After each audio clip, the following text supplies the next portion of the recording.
Hello friends, मैं हूं सन्मय प्रकाश और आप देख रहे हैं यूट्यूब चैनल सरकार जॉब न्यूज़। इस वीडियो में कई इंपॉर्टेंट टॉपिक है, जैसे केंद्र सरकार ने नया विदेश सचिव किसे नियुक्त किया है, इंपॉर्टेंट पर्सन होते हैं ये। किस भारतीय ने ग्रैमी अवार्ड 2022 जीत लिया है, संगीत की दुनिया का सबसे बड़ा अवार्ड, और इसकी पूरी लिस्ट भी आपको बताएंगे।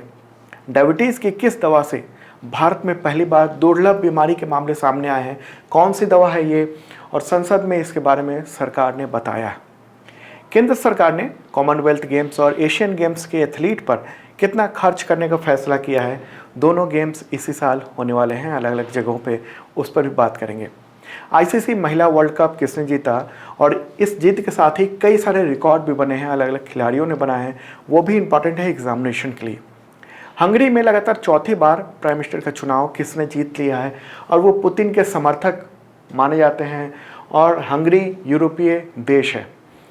तो यहाँ पर अजीब सा जो इक्वेशन बन रहा है उसके बारे में बात करेंगे, और भी कई टॉपिक है, सब पे चर्चा होगी। शुरू करते हैं, और पहला क्वेश्चन इंपॉर्टेंट है। केंद्र सरकार ने नया विदेश सचिव फॉरेन सेक्रेटरी किसे नियुक्त किया है? आंसर होगा विनय मोहन क्वात्रा। द हिंदू की न्यूज़ भी आप देख रहे हैं, और ये 4 अप्रैल को नियुक्ति कर दी गई है इनकी। किसने नियुक्ति की है? तो कैबिनेट की नियुक्ति समिति, जो कि प्राइम मिनिस्टर के अध्यक्षता में होते हैं। फोटोग्राफ ये रहा। अभी नियुक्ति तो कर दी गई है, लेकिन ये कब ज्वाइन करेंगे? तो 30 अप्रैल को ज्वाइन करेंगे। क्यों? क्योंकि 30 अप्रैल को जो वर्तमान विदेश सचिव हैं हर्षवर्धन श्रृंगला, वो रिटायर हो रहे हैं। तो 30 तारीख को वो रिटायर हो रहे हैं, उसके बाद ये ज्वाइन करेंगे, लेकिन नियुक्ति अभी कर दी गई है। तो इनके डिप्लोमेसी के बारे में कुछ इंपॉर्टेंट बातें बता दूँ, जो कि काफ़ी चर्चा में है तमाम न्यूज़पेपर्स में। मार्च 2020 में नेपाल के राजदूत बने थे वो, और ये वो दौर था जब नेपाल और इंडिया के बीच में रिश्ते लगातार बिगड़ रहे थे। क्यों?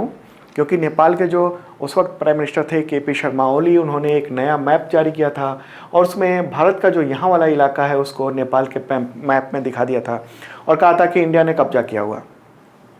हालांकि इंडिया ने इस बात को खारिज किया और कहा कि ये हमारा हिस्सा है, और आप ये नया मैप बना के क्यों ये दावा ठोक रहे हो, ये ठीक नहीं है।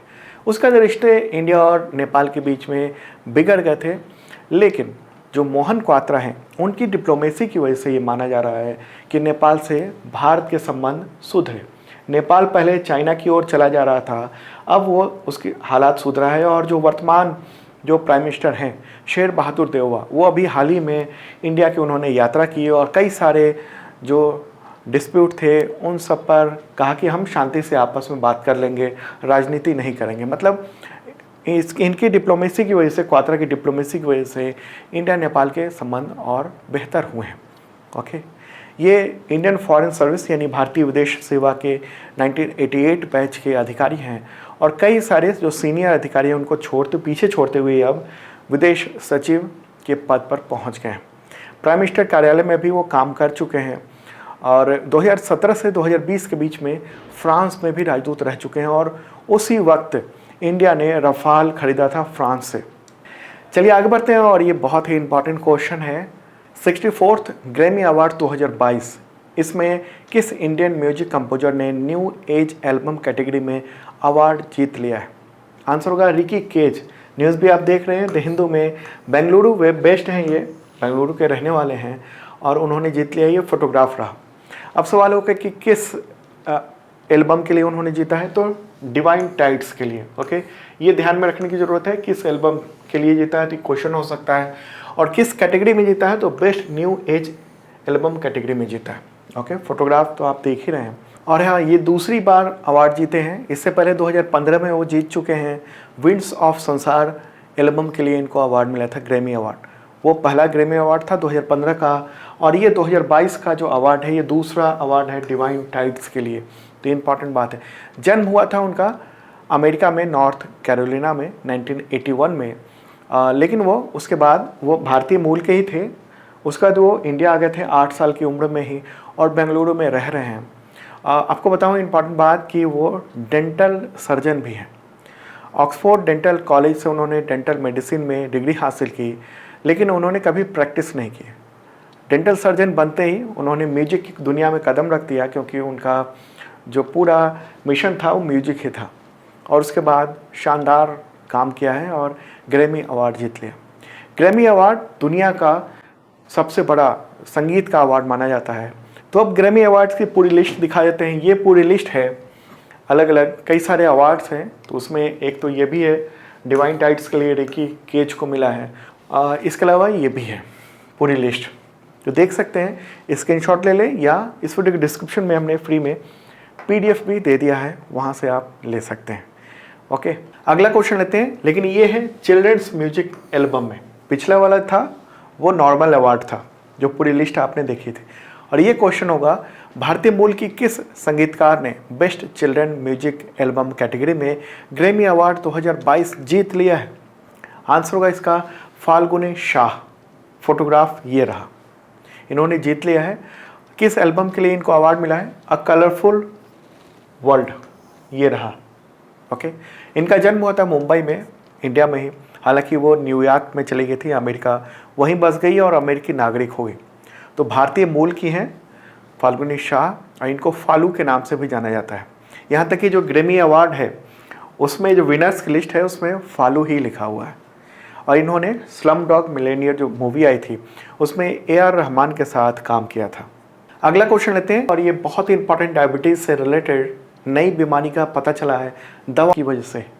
इसके बारे में बताते हैं डिटेल में। उससे पहले इन्फॉर्म कर दूं कि 2022 का जनवरी से मार्च तक का total current affairs PDF available हो चुका है। आप चाहे तो डिस्क्रिप्शन से डाउनलोड कर सकते हैं, और इसका डिटेल वीडियो भी अवेलेबल हो चुका है, मैराथन वीडियो देख सकते हैं। 3 घंटे के आसपास का वीडियो है, आपके तमाम एग्जामिनेशन में काम आएगा। जो भी अभी होने वाले एग्जामिनेशन जरूर देखना।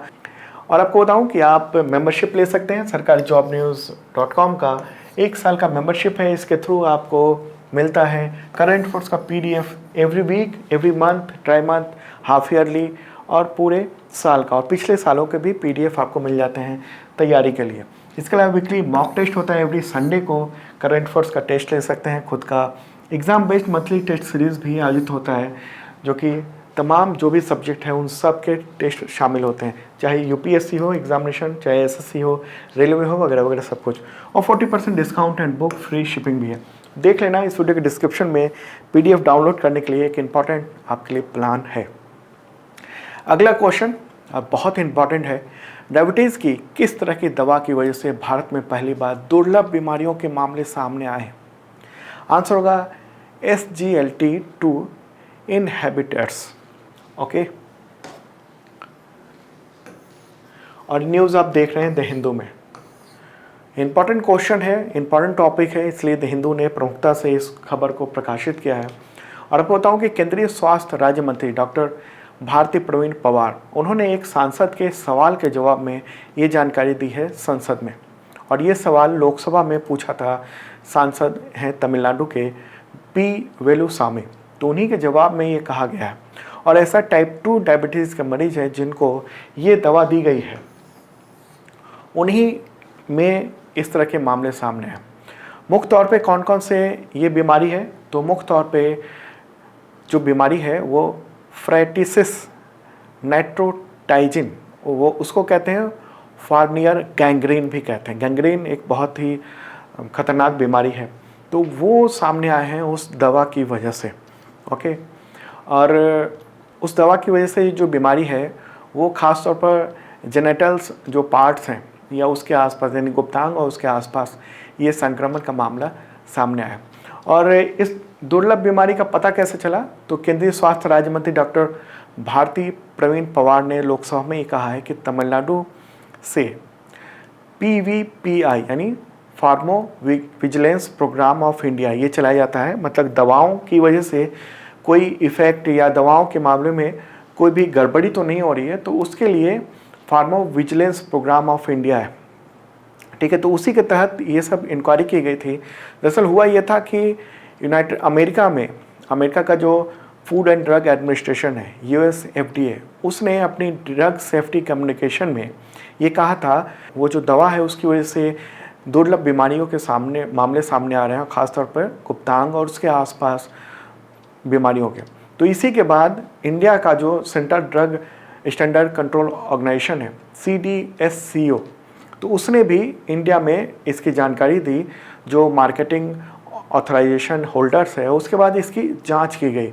Okay, central drug standard control organisation ने इस मामले पर कमेटी बनाई और फिर ये पूरा मामला फार्मो को विजिलेंस प्रोग्राम उसको दिया गया और उसमें ये बात सामने आई तमिलनाडु में खास तौर पे, मतलब चूँकि तमिलनाडु में ही इसकी जांच की गई उस खास क्षेत्र में, उस कुछ खास मरीजों में, तब इस दुष्प्रभाव का पता चला है। ठीक है। अच्छा, इस दवा की वजह से और भी कई तरह की समस्याएं सामने आ रही हैं, जो कि पूरी लिस्ट ये है। कई तरह की समस्याएं हैं, अलग अलग तरह की, वेट इंक्रीज करना और भी कई तरह की बीमारियां हैं, वो सब सामने आ रही हैं। ओके, कई क्रिएटिनिन बढ़ जाना, किसी को कुछ और दिक्कत होना, छाती में भारीपन, खांसी और कई तरह की समस्याएं इसमें देखने को मिली। ओके, और इंडिया में उससे रिलेटेड इतनी तरह की दवाएं जो हैं वो अभी बिक रही हैं सरकार की परमिशन से। अब यहाँ सवाल उठ रहा है कि क्या कार्रवाई की गई है इस दवा के मामले में, जब ये पता चल गया कि इस सॉल्ट से बनी जो दवा है उसकी वजह से समस्याएं आ रही हैं, दुर्लभ बीमारी के मामले सामने आ रहे हैं। तो सरकार ने ये कहा है कि central drug standard control organisation जो है उसने अलग अलग राज्यों के जो औषधि नियंत्रक हैं, ड्रग कंट्रोलर हैं, उन सबसे अनुरोध किया है कि जो इससे रिलेटेड दवा बना रहे हैं वो अपने पैकेट में इस चेतावनी को लिखें कि इसकी वजह से इस तरह के दुर्लभ बीमारियां भी हो सकती हैं आपको। तो ये एक इम्पॉर्टेंट जो इन्फॉर्मेशन है वो सरकार ने दी है। और अब देखिए कि दवाओं से कितनी बड़ी समस्या सामने आई है। ओके, डायबिटीज़ क्या होता है? डायबिटीज़ एक मेटाबॉलिक डिसऑर्डर है। इसमें क्या होता है कि ब्लड में ग्लूकोज का स्तर लगातार बढ़ता चला जाता है। दरअसल शरीर में जब इंसुलिन नहीं बनता है तो उसकी वजह से ग्लूकोज का असर जो है वो उसका वैल्यू बढ़ता चला जाता है ग्लूकोज का, और कोशिकाएं जो हैं वो इंसुलिन के हिसाब से प्रोसेस नहीं कर पाती हैं पर्याप्त इंसुलिन ना मिलने की वजह से, और उससे कई तरह की दिक्कतें बॉडी में सामने आ जाती हैं। डायबिटीज़ मुख्य तौर पर 3 प्रकार के होते हैं, टाइप 1 डायबिटीज़, टाइप 2 डायबिटीज़ और gestational diabetes. Okay, type 1 diabetes क्या होता है? ये किसी भी उम्र में हो सकता है और इसमें ज़्यादातर मामले बच्चों और किशोर में पाए जाते हैं। ऑटो इम्यून बीमारी भी कहा जाता है इसको। ओके, इसमें इंसुलिन के उत्पादन पर प्रभाव पड़ता है। टाइप 2 जो डायबिटीज़ है इसमें जो पैनक्रियाज है, अग्नाशय है, वो इंसुलिन का उत्पादन नहीं कर पाता है और ये बढ़ती उम्र में बहुत ज़्यादा होता है। हालांकि मोटापे से ग्रस्त बच्चों में भी इस तरह के डायबिटीज़ का खतरा होता है। और तीसरा जो डायबिटीज़ है जेस्टेशनल डायबिटीज़, ये खासतौर पर प्रेगनेंसी के दौरान महिलाओं को देखने को मिलता है। तो मुझे लगता है इस मामले में पूरी इन्फॉर्मेशन आपको मिल चुकी होगी। अब चलते हैं आगे और अगला क्वेश्चन लेते हैं। आईसीसी महिला वनडे वर्ल्ड कप 2022 किसने जीत लिया है? मुझे लगता है सबको पता होगा। आंसर है ऑस्ट्रेलिया। ये फाइनल जीत लिया है। इंग्लैंड को 71 रनों से हराकर ऑस्ट्रेलिया ने ये जीत लिया। ओके, ऑस्ट्रेलिया के कप्तान कौन है? Meg Lanning. ओके, और ये ऑस्ट्रेलिया ने 7वीं बार खिताब जीता है। ठीक है, इंपॉर्टेंट बात यह है कि वर्ल्ड कप के फाइनल में सबसे बड़ा स्कोर बना है अब तक का, मतलब वर्ल्ड कप के फाइनल मैच जितने भी हुए हैं वर्ल्ड कप में, महिला वर्ल्ड कप की बात हो रही है, उसमें सबसे बड़ा स्कोर 356 रन का एक बड़ा स्कोर बनाया गया। ओके, दूसरी बात क्या है? प्लेयर ऑफ द टूर्नामेंट किसे मिला है? एलिसी हिली को, ऑस्ट्रेलिया के।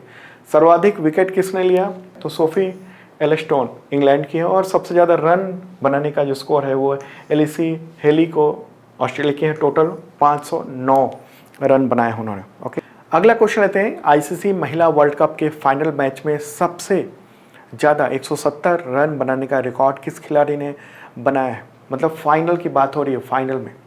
आंसर होगा एलिसा हेली। ओके, उन्होंने 170 रन की पारी ये बनाई, खेली फाइनल में, और ये स्कोर किसी भी महिला वर्ल्ड कप के फाइनल में अब तक का सबसे बड़ा व्यक्तिगत स्कोर है, यानी पर्सनल स्कोर ये सबसे बड़ा है। ठीक है, और इसी वजह से एक तरह से कहें इनको प्लेयर ऑफ द टूर्नामेंट भी दिया गया है अवार्ड। अगला क्वेश्चन लेते हैं। अंतर्राष्ट्रीय खदान जागरूकता दिवस कब मनाया जाता है? आंसर होगा 4 अप्रैल। बारूदी सुरंगों इन सब से जागरूकता के लिए जो खदान में लगाए जाते हैं उसके लिए ये दिवस मनाया जाता है। 2022 की थीम क्या है? सुरक्षित मैदान, सुरक्षित कदम, सुरक्षित घर। अगला क्वेश्चन लेते हैं। खेल मंत्रालय ने कॉमनवेल्थ और एशियन गेम्स 2022 के लिए एथलीट के प्रशिक्षण पर कितने रुपए खर्च करने का निर्धारित किया है? आंसर होगा 190 करोड़ रुपए। न्यूज़ भी आप देख रहे हैं इकोनॉमिक्स टाइम्स में, 190 करोड़ रुपए यानी CWG कॉमनवेल्थ गेम्स और एशियन गेम्स 2022 का जो होने वाला है उसके लिए खर्च किए जाएंगे। टोटल जो रकम है वो 33 स्पोर्ट्स के लिए वो 259 करोड़ है, 33 तरह के स्पोर्ट्स के लिए। और इसमें से खास तौर पर 190 करोड़ रुपए जो है ना वो केवल और केवल कॉमनवेल्थ गेम्स और एशियन गेम्स 2022 के लिए उसमें खर्च किए जाएंगे। केंद्रीय युवा और कार्यक्रम और खेल मंत्रालय है तो उसी ने ये कैलेंडर बनाया है और उसी ने ये इन्फॉर्मेशन जारी की है। तो इस मंत्रालय के मंत्री कौन है? अनुराग ठाकुर। ओके। और कॉमनवेल्थ गेम्स की बात कर लें, कब होना है 2022 में? तो 28 जुलाई से 8 अगस्त को होगा। कहाँ पर होगा? इंग्लैंड के बर्मिंघम में होगा। ओके। और एशियन गेम्स की बात करें वो होगा 10 से 25 सितंबर 2022 को। कहाँ पर होगा? चीन में आयोजित होगा, होंगजो झेजियांग में। ओके, होंगजो 2022 ये लिखा है, आपको दिख रहा है। अगला क्वेश्चन लेते हैं। हंगरी में लगातार चौथी बार प्राइम मिनिस्टर का चुनाव किसने जीत लिया है? किसने? आंसर होगा विक्टर ऑर्बन। न्यूज़ आप देख रहे हैं, लैंडस्लाइड विन हुआ इनका और फोटोग्राफ ये रहा। यूरोप में खासतौर पर वहाँ की जो जियोपॉलिटिक्स है, भू राजनीति, उसमें इम्पॉर्टेंट रोल है इनका। क्यों? क्योंकि वो खासतौर पे पुतिन जो रूस के राष्ट्रपति हैं उनके समर्थक माने जाते हैं और उनका टशन रहता है यूरोपीय संघ से, मतलब उसके टेंशन रहता है। न्यूज़ भी आप देख रहे हैं, ब्रुसेल्स यूरोपीय संघ का मुख्यालय है तो उससे इनका टेंशन रहता है और ये जीत गए हैं चुनाव लगातार चौथी बार। ओके, पुतिन समर्थक माने जाते हैं, झुकाव पुतिन की ओर रहता है। ओके, हंगरी कहाँ पर है? तो यहाँ तो है प्यारा भारत। ओके, और जूम करते हैं इसे, ये रहा रूस, ये रहा यूक्रेन जहाँ पर अभी पूरा युद्ध चल रहा है लगातार। उसके पास में ही ये रोमानिया, इधर है ये पोलैंड है और यहीं पर रोमानिया के पास में ये है हंगरी। ओके, तो यहीं पर ये देश है। हंगरी की राजधानी क्या है? बुडापेस्ट। मुद्रा क्या है? हंगरेनियन फोरेंट। और वहाँ की राष्ट्रपति कौन है? पहली महिला राष्ट्रपति हैं कैटलिन नोवाक। चलिए आगे बढ़ते हैं, अगला क्वेश्चन लेते हैं। भारत में राष्ट्रीय समुद्री दिवस कब मनाया जाता है? आंसर होगा 5 अप्रैल को। और इसकी थीम क्या है?